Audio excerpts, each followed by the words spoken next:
말씀 보도록 합니다. 말씀은 사무엘상 3장 3절 말씀입니다. 사무엘상 3장 3절입니다. 저와 여러분이 함께 합독하여 읽도록 합니다. 시작. 하나님의 등불은 아직 꺼지지 아니하였으며 사무엘은 하나님의 궤 있는 여호와의 전 안에 누웠더니. 아멘. 어디에 머무르는가 라는 제목으로 오늘 말씀을 함께 나누고자 합니다. 여러분, 오늘은요, 예수님이 이 땅에 오심을 기뻐하고 감사하며 영광 돌리는 성탄절입니다. 성탄절에 우리가 주로 하는 외침이 있죠. 메리 크리스마스. 제가 어저께 한 친구한테 전화합니다. 그러고 나서 메리 크리스마스 호호호호 제가 이렇게 전화를 받다가 깔깔깔깔 웃어요. 재밌다고. 여러분, 아무튼 메리 크리스마스라고 우리가 참 성탄절이 되면 많은 분들에게 인사하고 혹은 핸드폰이나 뭐 이런저런 문자 메시지로 안내를 하기도 합니다. 여러분, 메리 크리스마스의 뜻이 뭐죠? 알고는 써야죠. 메리 크리스마스의 뜻. 예수님을 예배합시다. 성주 3단한테 줄게요. 감사해요. 여러분, 메리라는 뜻은요, 즐겁다, 기쁘다라는 의미를 가지고 있습니다.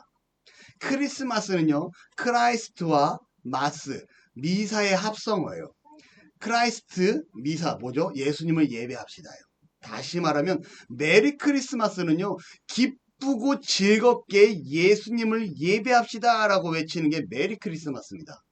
수많은 사람들이 이 메리 크리스마스의 의미를 모른 채 그냥 메리 크리스마스 하고 있다라는 거죠. 여러분, 우리는 이제 그 의미를 압니다. 메리 크리스마스는 뭐라고요? 기쁘고 즐겁게 예수님을 예배합니다. 예배합시다. 자, 그런데 여러분, 제가 요번에 좀 놀란 사실이 있습니다. 뭘 놀라냐면요, 과거에 인터넷을 쳐서 메리 크리스마스의 뜻이라고 하면요, 정말 제가 지금 말씀드린 것처럼 정확하게 나왔습니다. 메리는 기쁘다, 즐겁다, 크라이스트, 마스, 합성어로서 예수님을 예배하다, 이런 식으로 명확하게 네이버나 뭐 다양한 검색창을 통해서 메리 크리스마스의 뜻이 기록되었었는데요, 요번에는 제가 정말 놀란 게 뭐냐면요, 메리 크리스마스의 뜻하고 찾아보면 예수님에 대한 내용이 등장하지 않습니다. 예수님은 등장하는데요, 반면에 뭐라고 기록되는지 아십니까? 예수님을 예배한다라는 부분은 기록되지 않아요. 이 부분을 보고 제가 깜짝 놀랍니다. 아니, 마스가 미사고 미사는 예배를 나타내는데 어떻게 이 마스에 대한 해석이 전혀 등장하냐, 예배에 대한 부분이 등장하지 않습니다. 오히려 뭐라고 나오냐, 이렇게 얘기합니다. 즐거운 크리스마스 되세요가 메리 크리스마스의 뜻입니다 라고 나오는 게 대부분의 검색창에서 나오는 내용들이에요. 제가 이걸 보고 우와, 과거에는 그러지 않았는데 시대가 참으로 무서운 시대구나, 암울한 시기구나 라고 깨닫게 됩니다. 여러분, 이뿐만 아니라요, 우리가 성탄절 하면 무엇이 생각납니까? 어저께 제 친구가 그럽니다. 아들내미가 있는데 이 아들내미가 자꾸 선물을 사달라는데 선물을 고르는 게 여자 거만 고른대요.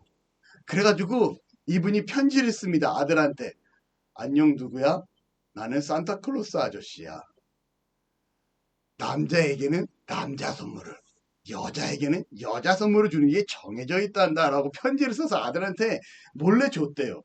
그리고 이 아들이 그걸 편지를 보면서 아, 남자 선물을 골라야 되는구나 이랬다고 합니다. 그래서 해치티니핑인가? 그 선물에서 다른 걸로 바꿔 골랐다 그래요. 여러분, 성탄절이 되면요, 우리 아이들은 대부분이 성탄 선물을 받기 위해 기대를 하고요, 연인들은 연인들과 밖에 나가서 3, 4, 5 데이트하기를 기대를 합니다. 참, 여러분, 이 성탄절이 실질적으로 어떠한 날입니까? 산타클로스를 기억하는 날입니까? 선물을 받는 날입니까? 아까 우리가 얘기했잖아요. 메리 크리스마스. 기뻐하고 감사하며 예수님을 예배합시다. 이 날은요, 예수님을 기념하는 날입니다. 예수님이 이 땅에 오심을 기념하는 날이 성탄절이라는 거죠. 그런데 수많은 사람들이 예수님을 기념하기보다는 산타클로스를 생각하고 선물을 기억하고 더 나아가 연인과의 데이트를 생각하는, 가족들과 놀러 가는 것을 기대하는 날로 전락해버리지 않았나 생각을 해보게 됩니다. 이 말씀은 뭐냐면 여러분 지금의 시기가 참으로 영적으로 어두운 시기다라고 말씀을 드리고 싶어요. 이 시기가 정말 하나님 앞에서 우리가 머무는 시기가 되어야 되는데 정말 하나님 앞에서 머무는 것이 아니라 세상 가운데 머무는 시기가 아닌가라고 생각을 하게 됩니다. 이틀 전에는요, 부산에서 퀴어 축제가 열립니다. 퀴어 축제가 뭐죠? 성소수자들이 자신들을 드러내기 위한 축제가 퀴어 축제라고 합니다.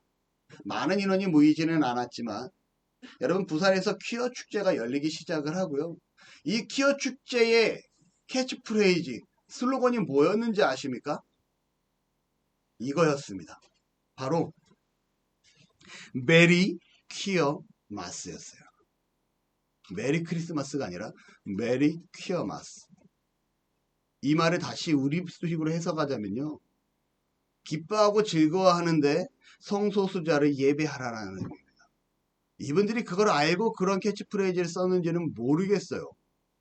이 문구를 봤을 때 제가 얼마나 황당하고 당황스럽든지 이건 아니다라는 생각이 들더라고요. 여러분, 동성애라는 것은 분명히 성경에서 금지시킨 하나님의 명령입니다. 근데 그들은 그럼에도 불구하고 뭐라고 얘기합니까? 우리는 인정받아야 합니다 라고 얘기하고 있다라는 거예요. 절대로 성경적이지 않습니다. 그럼 우리는 그들을 반감하고 그들을 적대하고 그들을 무시해야 될까요? 아니요. 기독교인들에 대한 자세는요, 그들에게 그리스도의 사랑을 가지고 다가가 복음을 전하고 그들이 하나님이 원하시는 온전한 길을 설 수 있도록 도와주는 역할이 우리가 해야 되는 일입니다. 그들을 질타하고 핍박하는 것이 아니라 그들에게 다가가 이러한 모습은 잘못된 것이고 하나님 앞에서 살아가는 아름다운 것은 이것입니다 라고 우리가 온전한 길을 가리키는 사랑으로 그들을 감싸줘야 된다는 거죠. 하지만 중요한 것은 제가 앞전에 말씀드린 것처럼 이런 메르키어마스, 이런 퀴어 축제라는 건 잘못된 부분이긴 합니다. 영적으로 어두운 시기라는 걸 다시금 비춰주는 모습이죠. 이러한 시기가 구약 성경에 있었습니다. 여러분 언제였을까요? 구약 시대의 이러한 시기, 이렇게 영적으로 어두웠던 시기, 400년 가까이 하나님의 음성을 듣지 못했던 시기, 400년 가까이 하나님과 동떨어진 자기 소견에 오른 대로 살아갔던 시기, 이제 나와야죠. 자기 소견에 오른 대로 살았더라. 어디입니까? 지민이 3단한테 줄게요. 사사기입니다. 이 사사 시대가 지금의 시대처럼 정말 암울했던 시기였다라는 거예요. 지금의 시기를 보면 사사기의 시기를 한번 다시금 상기시켜보지 않을까 생각을 합니다. 여러분, 그렇다면 이 사사기를 살아가는 그러한 이 암흑기와 같은 시대를 살아가는 우리들은요, 어떠한 삶을 살아야 될까요? 이 시대의 이정표가 되어야 됩니다. 이 어두운 시대에 여러분 이러한 삶은 어두운 것이고 이러한 삶은 잘못된 것입니다 라는 삶의 이정표로서 우리가 이 땅을 살아 나아가야 된다라는 거죠. 다시 말하면 그리스도를 믿는 자들로서 세상의 샘플로서 하나님 앞에 살아가는 자는 이러한 복을 누리고 이러한 아름다운 거룩한 삶을 살 수 있습니다라는 샘플로 세상에 드러나야 된다는 겁니다. 그것이 바로 우리가 세상을 살아가는 어두운 시대에 이정표된 우리의 모습이 될 수 있다는 거예요. 오늘 본문을 보면요, 지난주 말씀에 이어서 엘리 제사장과 사무엘이 등장함을 보게 됩니다. 그런데 여러분, 사무엘상의 서두의 모습은 되게 재밌어요. 어떻게 등장합니까? 엘리 제사장의 가문의 잘못된 모습과 하나님께서 새롭게 준비하시는 준비된 자 사무엘, 엘리 제사장의 잘못된 모습과 새롭게 은혜 받고 있는 사무엘, 엘리 제사장의 잘못된 행실과 그 안에서 바르게 서 있는 사무엘을 대조적으로 계속해서 등장을 시키고 있습니다. 오늘 말씀에 보면요, 엘리 제사장은 자신의 처소에 들어가 잠이 들고요, 사무엘은 어떻습니까? 아직 등불이 꺼지지 아니한 하나님의 법궤가 있는 성전에 누웠다라고 성경은 기록합니다. 여러분, 완전 대조적이에요. 누구는 집에 가서 누워 있고요, 누구는 하나님의 성전에 누워 있습니다. 결론부터 말씀드리면 여러분은 어디에 누워 있겠습니까? 아니, 어디에 머무는 자가 되시겠습니까? 하나님의 성전에 머무는 자가 되시겠습니까? 아니면 나만을 위하여 준비된 나의 처수에 나의 유익과 이익과 만족을 위해 내 것에 머물겠습니까? 저는 사무엘과 같이 하나님의 법이 있는 하나님의 임재의 상징인 하나님의 법궤가 있는 하나님이 있는 곳에 머무시는 저와 여러분들이 되시기를 축원합니다. 아멘. 아멘. 엘리는 처소에 누웠고요. 사무엘은 하나님의 전에 누웠는데 성경에 3장 2절에 부연 설명이 나옵니다. 이 부연 설명은 뭐냐면 이렇게 기록돼요. 엘리의 눈이 점점 어두워가서 잘 보지 못하는 그때에 그가 자기 처소에 누웠다라고 성경은 기록해요. 엘리가 뭐라고요? 자기의 눈이 점점 어두워졌다라고 성경은 기록합니다. 당시 이어지는 사무엘상의 말씀을 보면요. 대략 엘리 제사장의 나이는 90세 이상이었어요. 장수한 분이죠. 90세 이상인데 그의 눈이 어두워졌다. 나이가 들어가면 당연한 것 같아요. 여러분 제가요 이제 글씨를 이렇게 보면요. 작은 글씨는 안 보입니다. 작은 글씨를 보기 위해서는 안경을 벗든가 아주 심도 있게 힘있게 쳐다보면 글씨가 보이기 시작을 해요. 이걸 가리켜서 전문 용어로 노안이라고 한다고 합니다. 이미 노안이 제게 왔어요.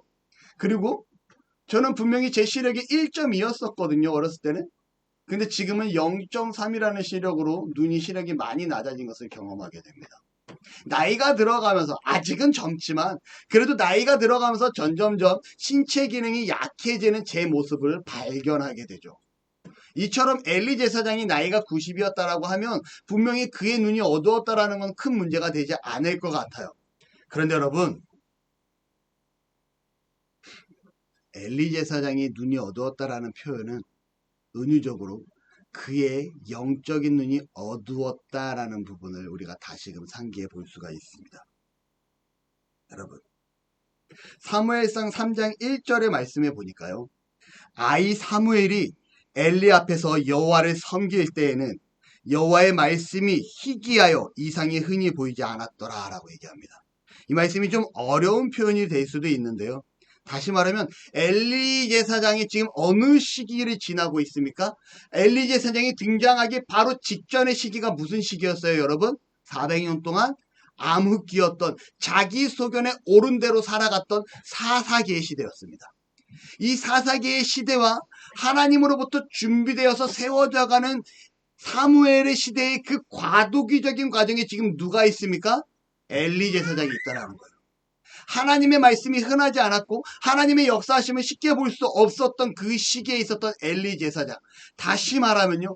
이 암울했던 시기에 있었던 제사장 또한 그가 암울하고 어두웠고 영적인 눈이 밝지 않았다라고 오늘 성경은 기록하고 있다라는 거예요. 여러분 그가 얼마나 영적으로 어두워져 있었는지요. 사무엘의 엄마가 누구죠? 나와야죠. 누구요? 한나. 사무엘의 엄마가 한나입니다. 한나가 아이 낳지 못함을 괴로워하고 하나님의 전에 나와서 기도하기 시작을 하자 얼마나 간절히 기도했는지 목소리가 나오지 아니고 입술만 뻥긋거렸다 그래요. 이 모습을 본 엘리 제사장이 기도하는 성도를 보고 감사하고 하나님께 영광 돌리며 그를 축복하기는커녕 술 취하지 말아라 라고 얘기합니다. 기도하는 여성을 보고 술 취한 여성으로 착각을 해요. 그의 영적인 눈이 얼마나 어두워져 있는지 단편적으로 보여주는 사례입니다. 그래서 한나가 얘기하죠. 저를 그렇게 생각하지 말아주시기 바랍니다 라고 내가 왜 이렇게 간절히 기도하고 있었는지 엘리 제사장에게 설명하는 부분이 성경에 등장해요. 여러분 영적으로 어두워져 있는 엘리 제사장임을 보게 됩니다. 반면에 자기 처소에 영적으로 어두워져서 하나님의 성전과는 동떨어진 나만의 공간에 누워있던 엘리 제사장과는 다르게 오늘 주인공 사무엘은 어디에 있습니까? 2장 21절의 말씀을 보면요. 아이 사무엘은 여호와 앞에서 자니라 라고 기록합니다. 또 2장 26절은요. 아이 사무엘이 점점 자라매 여호와와 사람들에게 은총을 더욱 받더라 라고 기록하고 있다는 거예요. 어두워진 영적 침체에 머물러 있는 엘리 제사장과는 다르게 상반된 모습으로 하나님 앞에서 자라나고 하나님과 사람들에게 더욱더 은총을 받아가더라라는 사무엘의 기록을 보게 됩니다. 그리고 그 사무엘은 지금 어디에 머무르고 있습니까? 하나님의 전에 머무르고 있음을 우리는 말씀을 통해 보게 됩니다.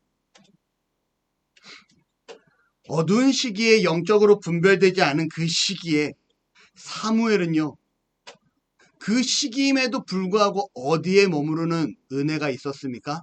하나님의 전에 머무르는 은혜가 있었습니다.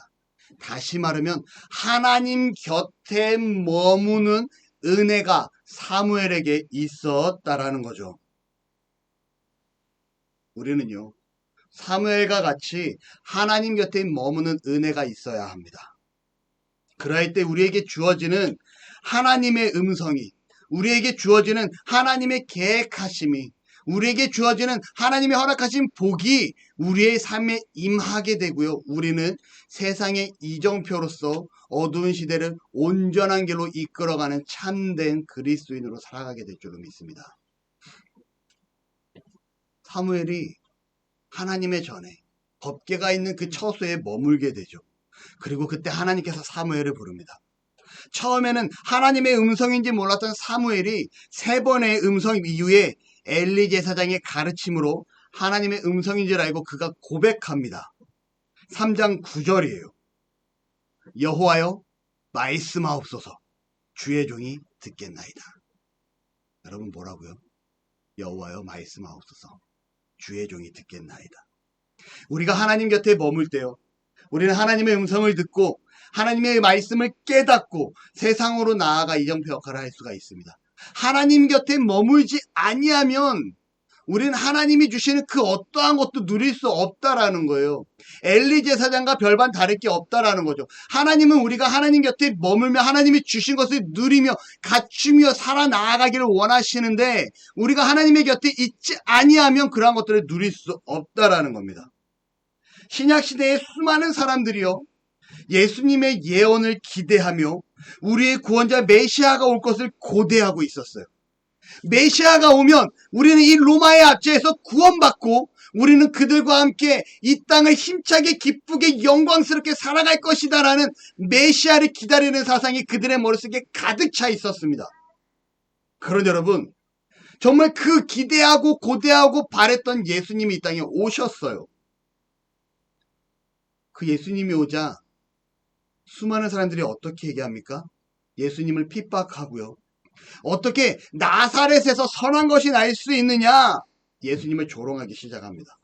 더욱이 나아가 그들은요, 예수님을 십자가에 못 박는 주동자가 되어 예수님을 십자가에 못 박게 됩니다. 예수님은 이 땅에 하나님으로서 정말 임마누엘 되셔서 우리와 함께하기 위해 이 땅에 오신 하나님의 본체셨어요. 그는요, 유대 땅 베들레헴 마구간에서 태어나셨지만 실질적으로 그는 만왕의 왕이셨습니다. 그가 왜 유대 땅 베들레헴 마구간에서 초라하고 낮아지고 낮아진 곳에서 태어났을까요? 저와 여러분 때문에. 뭐라고요? 저와 여러분 때문에 그곳에서 태어나십니다. 그는요, 세상의 모든 권세를 가지고 가장 높은 자리, 최고의 자리에서 나셔도 되실 분이셨다라는 거예요. 그것조차도 그분에겐 부족한 자리였습니다. 당시 세계를 제패했던 로마의 왕실의 왕자로 태어났어도 부족한 그분의 모습이었는데 그분은요, 이 땅의 가장 낮은 모습으로 유대 땅 베들레헴 마구간에서 태어나십니다. 그분이 왜 그렇게 태어나셨을까요? 가장 낮고 소외되고 외로운 죄인들을 위해서, 낮은 자들을 위해서 우리를 향한 하나님의 사랑하심의 계획이었다라는 거예요. 만약에 예수님이 로마의 왕권에서 태어났다라고 하면 우리가 그분과 함께 할 수 있었겠습니까? 여러분, 우리가 지금 저 윤석열 대통령 지금은 이제 탄핵을 받는데 안 받는 단계에 있지만 지금 그런 단계에 있는 그분한테 가서 내가 지금 대통령을 만나야겠습니다라고 만나러 가면 만나줍니까? 하다못해 강북에 있는 그 구청장한테 가서 내가 좀 구청장을 만나야겠습니다 하고 만나러 가면 만나줍니까? 아니요. 여러분, 제가 옛날에 영업하는 일을 할 때 교회 목사님들을 찾아다닌 적이 있어요. 이 목사님 한 교회 한 3, 40군데를 갔는데 저를 만나준 목사님은 딱 2분밖에 없었습니다. 방학동에 있는 저쪽에 고신적 교회 하나 하고요. 저 미아 3동 쪽에 있는 큰 교회 하나, 그 두 교회 목사님만 저를 만나주셨고 나머지 그 어떠한 교회도 저를 만나주지 않았어요. 우리 목사님이 당신을 왜 만나냐고. 와, 제가 가슴을 쳤습니다. 제가 만약에 교회 성도라고 전도사라고 그분들을 만난다고 했으면 그분이 나를 안 만났을까? 여러분, 근데 예수님이 만약에 로마의 왕권에 태어나면 우리들과 예수님과의 관계가 만들어질 수 있냐고요? 없다고요. 예수님은 우리와 함께하기 위해서 마국간에서 태어나십니다. 가장 낮은 곳으로 임하시게 됩니다. 하나님은요, 우리를 사랑하셨고 우리가 하나님 곁에 머무는 자가 되게 하시기 위하여 예수님을 우리에게 가장 가까운 곳으로 보내주셨습니다. 그런데 사람들은 어떻게 합니까? 그들의 관심은 하나님과 함께함에 있지 아니하고요. 나의 유익과 나의 만족과 나의 기득권과 나의 모든 것을 누리기 위해 온전히 혈안되어 있었던 사람들의 모습이었다라는 거예요. 당시 종교 지도자들 한번 보자고요. 바리새인들 어땠습니까? 그들은요, 종교 지도자들로서 앞장서는 자들로서 그들은 하나님의 영광을 위하여 살아갑니다라는 주제하에 자신을 드러내기에 열심히 했던 자들이었어요. 그 바리새인들을 향해서 예수님이 뭐라고 얘기합니까? 외식하는 자들아 라고 얘기합니다. 여러분, 바리새인들이 길을 가다가 주여 하고 외칩니다. 왜 주여 하고 외칩니까? 나는 거룩한 자니 길거리든 어디든 이 시간 하나님께 기도할 시간이 나는 기도하겠습니다라고 기도하는 거예요. 사람들한테 이못받기를 기대하는 거예요. 주못받기를 기대합니다. 그리고 나는 고르반이라고 외칩니다. 나의 모든 것은 하나님께 드린 바 되었습니다 라고 외치죠. 문제는요, 그러한 외침과 드림이 하나님을 향한 열정과 뜨거움이 아니라 내 자신을 드러내기 위한, 나의 거룩함을 표출하기 위한 방식이었다고요. 그러니 그 모습이 얼마나 가증스러운지 예수님이 말씀하십니다. 외식하는 자들아, 사탄의 자식들아 라고 얘기하잖아요. 하나님이 가까이 하기 위해서 예수 그리스도 이 땅에 보내주셨지만 그들의 머릿속에는 예수 그리스도가 아니라 자신이 거룩한 척하는, 사람들 앞에 드러내고자 하는, 나를 나타내고자 하는 게 더욱더 큰 자들이 바리새인들이었습니다. 사두개인들은 어떻습니까, 여러분? 그들은 하나님의 말씀을 하나님의 말씀으로 온전히 받아들이지 않습니다. 그들은 뭐라고 얘기해요? 천국이 없고 부활, 지옥이 없다라는 부활을 인정하지 않았어요. 여러분, 우리는 죽으면 어떻게 됩니까? 쉽게 말씀드립니다. 예수 그리스도를 믿으면 천국에 갈 것이고 예수 그리스도를 믿지 아니하면 지옥에 갈 것이라는 거예요. 천국과 지옥은 반드시 존재합니다. 여러분, 예수님이 계시나요? 저와 여러분을 위해서 이 땅에 오셨음을 믿으십니까? 부활하시고 승천하셨고 그분이 다시 오실 것을 믿고 나아가십니까? 성경에 기록된 내용이에요. 우리는 성경을 믿는 자들입니다. 그 성경에 기록된 내용이 지옥과 천국은 존재한다고 얘기하고 있어요. 그러면 예수님의 부활과 오심을 믿는데 지옥은 믿지 아니한다? 이건 이단적인 사고죠. 사두개인들은 당시 뭐라고 얘기합니까? 부활은 없다, 죽으면 끝이다 라고 얘기해요. 여러분, 좋지 않습니까? 천국을 소망하는 건 기쁜 일이지만 내가 죄짓고 지옥에 가는 건 괴로운 일이에요. 지옥이 없다라고 하면 그냥 내 인생 자체가 소멸되어 버리면 끝나는 겁니다. 근데 성경은 분명히 얘기해요. 상과 벌을 얘기합니다. 네가 예수 그리스도를 믿지 아니하고 죄악 가운데 있었다면 너는 지옥에 갈 것이라고 성경은 분명히 우리에게 가르쳐주고 있다라는 거예요. 지옥이 있다는 건 엄청난 부담입니다. 믿지 아니하는 내 사랑하는 사람이 지옥을 향해 가고 있다? 여러분, 버틸 수가 없어요. 그 사람을 전도하지 아니하고는 견딜 수가 없는 겁니다. 내가 예수님 믿지 않고 지옥이란 존재를 아는데 내가 지금 저 지옥에 간다? 여러분, 버틸 수 있겠습니까? 영원한 형벌, 죽지 아니하는 영원한 고통이 머무는 그곳에 내가 간다고 하면 여러분, 버틸 수 있겠냐고요. 근데 성경은 우리에게 얘기합니다. 지옥이 있다라고. 사두개인들은요, 성경을 성경으로 온전히 바라보지 않습니다. 오늘날의 이단과 별반 다르지 않아요.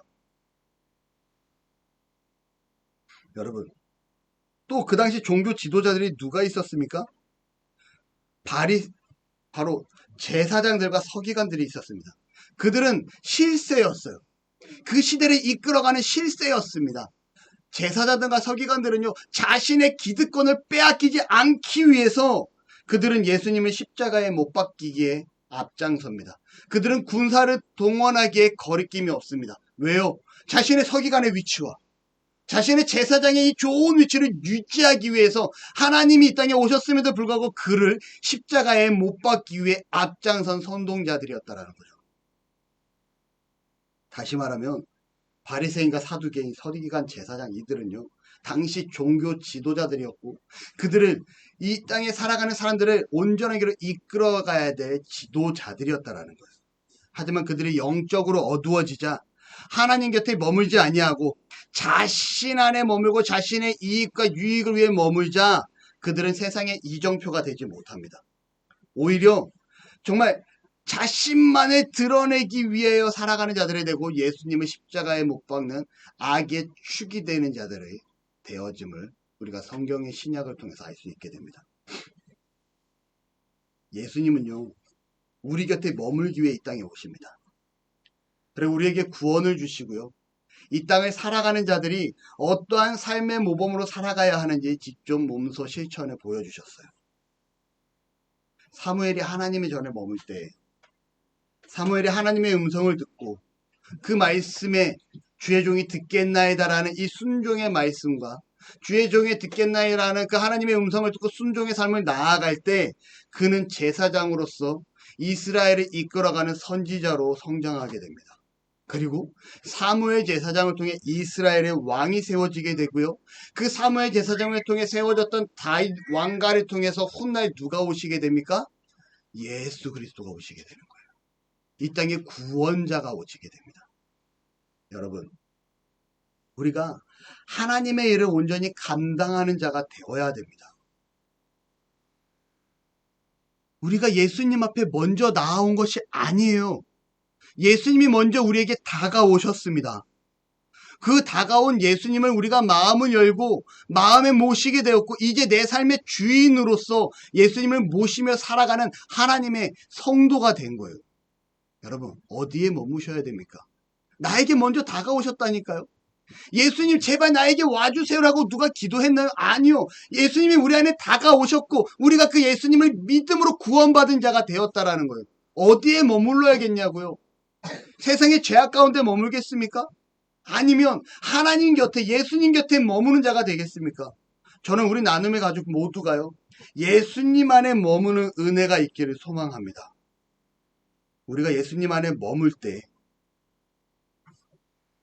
2000년 전에 이 땅에 오신 그 예수님을 기억하며 그 사랑을 기억하며 그 안에 머물며 감사함으로 나아갈 때 하나님의 음성을 듣고 우리는 이 땅에 삶의 이정표로 세상에 잘못되어가는 방향을 온전히 하나님이 원하시는 그 길로, 다시 말하면 하나님 나라를 확장해 나아가는 데 쓰임받는 하나님의 성도로 살아가게 되어질 줄로 믿습니다.